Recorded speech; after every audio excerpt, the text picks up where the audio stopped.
Isinasaayos na ang sinasabing magiging pansamantalang opisina ni Presumptive President Rodrigo Duterte sa Davao City. Inaaral na rin po ng kampo ni Duterte ang pagbuo ng 2 bagong kagawaran sa kanyang administrasyon.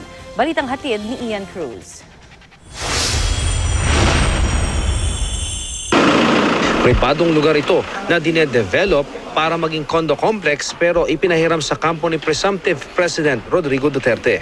Narito ako ngayon sa Matina Enclave na magiging Malacanang of the South umano habang hindi pa nga naupo sa Malacanang itong si Presumptive President Rodrigo Duterte.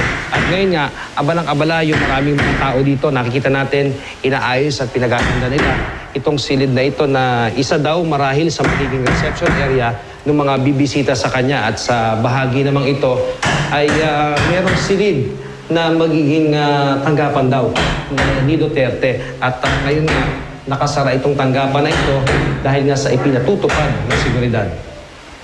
Sa itaas gagawin ang presko ni Duterte. Mahigpit na ang seguridad kay Duterte, pati na sa mga lugar na pinupuntahan niya.